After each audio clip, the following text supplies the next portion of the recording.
Welcome to coding अड्डा 24/7 my dear students. आज की एक और बेहतरीन पाइथन प्रोग्रामिंग की क्लास के साथ जुड़ने के लिए सभी व्यूअर्स का thank you. Make sure students कि आप चैनल को सब्सक्राइब करे रखें, जिससे कि हमारी रेगुलरली अपलोड हो रही वीडियोस के साथ आप हमेशा अपडेटेड रहें और अपनी स्किल्स और नॉलेज को इंक्रीज करते रहें। सो स्टूडेंट्स, आज की इस क्लास को स्टार्ट करते हैं, जिसमें मैं आपको समझाऊंगा एक्सेप्शन हैंडलिंग क्या होती है और पाइथन प्रोग्रामिंग में किस तरीके से किया जाता है।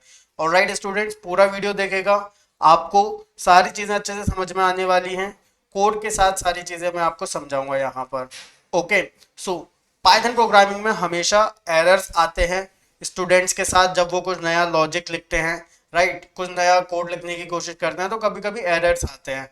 ओके, सो वो जो एरर्स होते हैं जो प्रोग्राम के एग्जीक्यूशन के समय आते हैं, जब वो एरर्स स्टार्ट होते हैं, सो प्रोग्राम जो होता है वो रुक जाता है वहीं पर ही एग्जीक्यूशन, राइट। सो वो जो एरर्स होते हैं आप भी जानते हैं, ठीक है, वो एरर्स को क्या कहा जाता है, एक्सेप्शन कहा जाता है। आप सभी ने फेस किया ही होगा एरर्स, राइट। सो एरर्स को क्या बोला जाता है, एक्सेप्शंस बोला जाता है।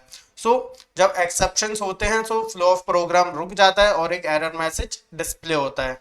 ठीक है, ये एक बेसिक चीज है। जानने वाली चीज यही है कि एक्सेप्शन क्या होता है, जो कि एरर होता है। सो पाइथन प्रोग्रामिंग में कई बिल्ट इन एक्सेप्शंस हैं, ओके, जो कि प्री डिफाइंड है, और जब भी कोई स्पेसिफिक टाइप का एरर होता है तो वो हमको डिस्प्ले होते हैं एक्सेप्शंस। ऑलराइट, सो कुछ कॉमनली बिल्ट इन जो एक्सेप्शंस है पाइथन में वो आपको पता है, जैसे कि सिंटैक्स एरर आ जाता है कभी कभी, जैसे कि आप पाइथन का गलत सिंटैक्स लिख देते हो। ओके, इंडेक्स एरर आ जाता है जब मतलब आप आउट ऑफ रेंज कुछ वैल्यू दे देते हो इंडेक्स, राइट। या फिर इंडेंटेशन एरर आ जाता है, और या फिर नेम एरर आ जाता है, कोई ऐसा वेरिएबल इस्तेमाल कर लेते हो जो कि आपने यूज ही नहीं किया है, जिसको कोई वैल्यू ही नहीं दी है, ऐसा कोई वेरिएबल इस्तेमाल कर लेते हो। सो एरर एक्सेप्शंस आते हैं। ओके, सो यहाँ पर जो समझने वाली चीज ये है कि हम किस तरीके से जो ऐसे एक्सेप्शंस हैं, ठीक है, जो बिल्ट इन नहीं है, हम कैसे उन एक्सेप्शंस को हैंडल कर सकते हैं। ऑलराइट, सो यहाँ पर आपको जो मैं आपको ब्लॉक समझाऊंगा वो आपको इस्तेमाल करने हैं और आपको खुद भी प्रैक्टिस करके देखना है। ओके, सो ये जो कहलाता है पूरा, इसको बोला जाता है ट्राई एक्सेप्ट एल्स फाइनली। ठीक है, सो इस तरीके से हम इस्तेमाल करेंगे। अभी जो स्क्रीन पर लिखा हुआ है इसका आप चाहो तो स्क्रीनशॉट ले लो, अदरवाइज इन सेंटेंसेस को आपको तभी समझ में आएगा जब आप कोड समझेंगे। मैं अभी ये वाली जो स्लाइड आपको डिस्प्ले हो रही है इस पर मैं अभी दोबारा से आऊंगा। ओके, सो चलिए हम किस तरीके से जो है कोई एक्सेप्शन क्रिएट कर सकते हैं। ऑलराइट, यहाँ पर हम देखते हैं, सपोज करो आपने कोई कोड लिखा, अब आप उसको चेक करना चाहते हो एरर है या नहीं है। अब आप कहोगे मैं उसको रन करके देख लेता हूँ। सो डेफिनेटली अगर सही होगा तो वो एग्जीक्यूट होगा, अगर कोई एरर होगा तो एक्सेप्शन ऑकर होगा। सो हम एक्सेप्शन हैंडलिंग करते हैं कि हमारा जो फ्लो ऑफ प्रोग्राम है वो रुके नहीं। ओके, सो यहाँ पर आप देखो, मैं एक लाइन लिखी है मैंने, प्रिंट एक्स, इसको मैं ट्राई कर रहा हूँ। ओके, हाईलाइटर ले लेता हूं मैं, प्रिंट एक्स, इसको मैं ट्राई कर रहा हूं। अब मैं जो कोड को देखना चाहता हूं उसको मैं लिखूंगा ट्राई के अंदर। ठीक है, तो ट्राई के अंदर क्या लिखना है, हम वो ब्लॉक लिख सकते हैं, वो कोड लिख सकते हैं जिसको मैं चेक करना चाहता हूं कि इसमें एरर्स हैं या नहीं है। राइट, तो ट्राई के अंदर क्या लिखना है आप सभी को समझ में आ गया। अब यहां पर ट्राई के अंदर मैंने लिख दिया प्रिंट एक्स। अब वैसे मैं जानता हूं इसमें एरर है, लेकिन जो बिगिनर्स हैं उनके लिए मैं समझा रहा हूं कि आप इसमें कोई भी कोड लिख सकते हो। ओके, सो प्रिंट एक्स आपने लिख दिया। अब आप जानते हो कि कोई ना कोई एरर आएगा ही, क्योंकि एक्स की वैल्यू डिफाइन नहीं है, लेकिन हम यहाँ पर अपने तरीके से एक्सेप्शन को हैंडल करना चाहते हैं। तो हम यहाँ पे क्या लिखेंगे, एक्सेप्ट। सो इसमें मैंने लिख दिया एन एक्सेप्शन ऑकर, यानी कि एक और एरर हुआ है। ओके, तो एक्सेप्ट ब्लॉक में हम क्या लिखते हैं कि जो भी एरर आ रहा है सो उस एरर को कैसे हैंडल करना है हमको। ऑलराइट, सो ट्राई में वो कोड लिखना है जिसमें आप एरर्स चेक करना चाहते हो, और एक्सेप्ट में आपको वो लिखना है कि किस तरीके से आप उस एरर को हैंडल करना चाहते हो। ओके, कई सारे एग्जांपल्स अभी देने वाला हूँ, सारी चीजें अच्छे से समझ में आने वाली हैं। कनेक्टेड रहिएगा, वीडियो को लाइक जरूर करिएगा। ओके, सो प्रिंट में मैंने लिखा एन एक्सेप्शन ऑकर्ड। जब मैं इन चार लाइनों को एग्जीक्यूट करूंगा तो मेरे को डिस्प्ले क्या दिखेगा, एन एक्सेप्शन ऑकर्ड। जबकि नॉर्मली क्या देखने के लिए मिलता है, value of x is not defined, इस तरीके से। लेकिन इस कोड को मैं डिस्प्ले करूंगा सो क्या मिलेगा, an exception awkward. So try जो ब्लॉक है मेरा, ट्राई वाला जो ब्लॉक है वो एरर रेज कर देगा, और जो एक्सेप्ट ब्लॉक है वो एग्जीक्यूट हो जाएगा, राइट। अब सपोज करो कि ट्राई के अंदर जो मैंने कोड लिखा है वो बिल्कुल सही होता, ठीक है, प्रिंट 5, अब ये बिल्कुल सही है। अब एक्सेप्ट में मैंने एरर हैंडलिंग के लिए लिख दिया।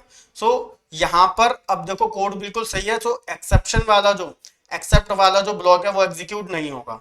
ऑलराइट, सो जब कोई एरर होता है तो उस सिचुएशन में एक्सेप्ट वाला जो ब्लॉक होता है वो एग्जीक्यूट हो जाता है। क्लियर, जो भी आप उसके अंदर डिस्प्ले करवाना चाहते हो आप डिस्प्ले करवा सकते हो। सो यहाँ पर देखो, अब एक और एग्जांपल समझो। यहाँ पर मैंने ट्राई के अंदर क्या लिखा है, प्रिंट एक्स, ओके। अब यहाँ पर एक्सेप्ट नेम एरर मैंने दे दिया, नेम एरर, ठीक है, एक्स की वैल्यू डिफाइन नहीं है, ओके। और एक और एक्सेप्ट मैंने लगाया हुआ है जिसमें मैंने लगा दिया समथिंग एल्स वेंट रॉन्ग। अब मैं ये जो लाइन है इनको एग्जीक्यूट करूंगा, सो मेरे को देखने के लिए मिलेगा variable x is not defined, okay. So अगर देखो नेम एरर आता है तो नेम एरर वाला जो ब्लॉक है वो डिस्प्ले हो जाएगा। अगर नेम एरर के अलावा कुछ और एरर आता ट्राई वाले ब्लॉक में, सो ये जो समथिंग एल्स वेंट रॉन्ग वाला जो कोड है वो एग्जीक्यूट हो जाता। सो यहाँ पर आपने देखा मैंने दो एक्सेप्ट लगाए हुए हैं अलग अलग एरर्स को हैंडलिंग करने के लिए एक पर्टिकुलर ब्लॉक ऑफ कोड में। क्लियर।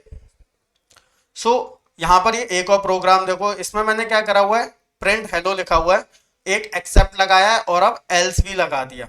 सो अब एल्स के अंदर हम क्या लिखते हैं, ठीक है, मैंने 4 वर्ड बताए थे, ट्राई, एक्सेप्ट, एल्स और फाइनली। ट्राई और एक्सेप्ट आपको समझ में आ गया, अब देखना है एल्स। सो एल्स के अंदर हम वो कोड लिखते हैं, हम जो कोड को जब एग्जीक्यूट करें और जब कोई एरर ना आए, सो उस सिचुएशन में हम क्या डिस्प्ले करवाना चाहेंगे, राइट, तो वो हम एल्स के अंदर डाल देते हैं, राइट। सो जैसे कि प्रिंट हेलो, कोई भी एरर नहीं आएगा, सो डेफिनेटली एक्सेप्ट वाला पार्ट डिस्प्ले नहीं होगा, सो एल्स वाला पार्ट जो है वो डिस्प्ले हो जाएगा, राइट। सो एल्स के अंदर वो कोड लिखना है जो आप डिस्प्ले करवाना चाहते हो, ठीक है, जो आप एग्जीक्यूट करवाना चाहते हो जब कोई एरर नहीं है, right. So else block lets you execute code when there is no error, right. So इतना सभी को समझ में आया एल्स का इस्तेमाल किस तरीके से करना है। आउटपुट यहाँ पर आपको विजिबल है, hello nothing went wrong, right. अब ये एक और कोड देखो, इस कोड में क्या करा है, फाइनली का इस्तेमाल किया है। सो फाइनली का इस्तेमाल हम किस लिए करते हैं, फाइनली जो ब्लॉक है वो हमारे कोड को एग्जीक्यूट होने देता है, जो भी ट्राई और एक्सेप्ट ब्लॉक का रिजल्ट हो, ठीक है, उसको देख के, उसको रिगार्डलेस ऑफ दैट, ओके। सो चलिए देखते हैं यहाँ पर फाइनली में मैंने क्या लिखा है, the try except is finished. मैंने क्या लिखा, ट्राई के अंदर प्रिंट एक्स, अब डेफिनेटली समथिंग वेंट रॉन्ग आएगा ही आएगा। फाइनली में क्या आया, the try except is finished, execute करा, सो एक्सेप्ट और फाइनली दोनों का ही जो ब्लॉक है वो एग्जीक्यूट हुआ। सो फाइनली ब्लॉक अगर आपने दिया है तो वो एग्जीक्यूट किया जाएगा, चाहे ट्राई और एक्सेप्ट का कोई भी एग्जीक्यूशन हो, कुछ भी रिजल्ट हो, चाहे एरर आए या नहीं आए। क्लियर।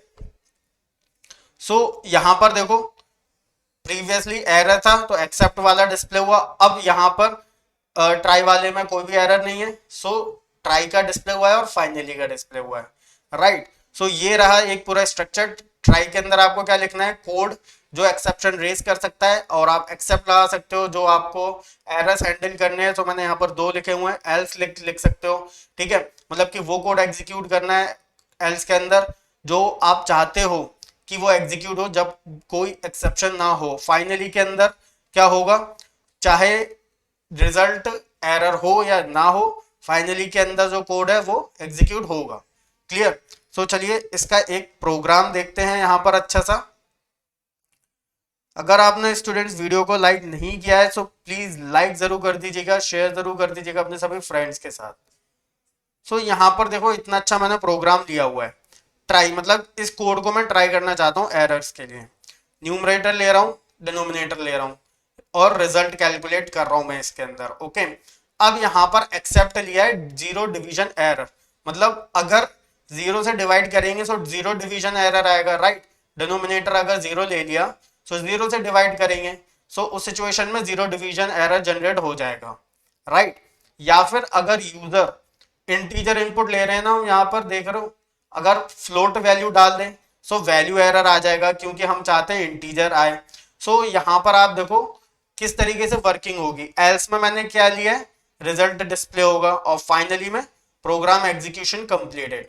जब कोई एरर नहीं आएगा तो उस सिचुएशन में एल्स का पार्ट डिस्प्ले हो जाएगा, और चाहे एरर आए या नहीं आए फाइनली वाला डिस्प्ले होगा ही होगा। ओके, सो अभी कोई एरर ना देते हुए वर्क करते हैं, जैसे कि 24 डिवाइडेड बाय 5। सो रिजल्ट यानी कि एल्स का पार्ट डिस्प्ले हुआ और फाइनली का पार्ट डिस्प्ले हुआ। दोबारा एग्जीक्यूट करते हैं। अब यहाँ पर 24 डिवाइडेड बाय 0। सो यहाँ पर देखो कैन नॉट डिवाइड बाय 0 यानी कि 0 डिवीजन एरर, और एल्स का पार्ट डिस्प्ले नहीं हुआ है, राइट। और जो हमारा प्रोग्राम एग्जीक्यूशन कंप्लीटेड यानी कि फाइनली का पार्ट डिस्प्ले हो गया है। ओके, और कौन सा एरर है यहाँ पर? इंटीजर के बजाय कुछ और वैल्यू दे दें, जैसे कि ऐसे कुछ वैल्यू दे दें हम। सो देखो इनवैलिड इनपुट, ठीक है, प्लीज एंटर इंटीजर्स, जैसे कि यहाँ पर लिखा हुआ है। क्लियर, इतना सभी को समझ में आया? सो कोड आप ट्राई कर सकते हो, जो एक्सेप्शंस आ रहे हैं वो आप यहाँ पर देख सकते हो। क्लियर है स्टूडेंट्स? सो इतना समझ में आ गया, जब कोई एक्सेप्शन ना हो वो कोड डालना है एल्स के अंदर। क्लियर कि आप क्या डिस्प्ले करवाना चाहते हो। ओके, सो यहाँ पर एक्सेप्शन हैंडलिंग मैंने आपको अच्छे तरीके से समझा दिया, पूरी समझा दी है, प्रैक्टिस करिएगा। ऑलराइट स्टूडेंट्स, सो कोई भी आपके मन में क्वेश्चन है तो वो आप कमेंट कर दीजिए, मैं आपको उसका रिप्लाई जरूर करूंगा। चैनल को सब्सक्राइब करे रखें, शेयर करें अपने सभी फ्रेंड्स के साथ।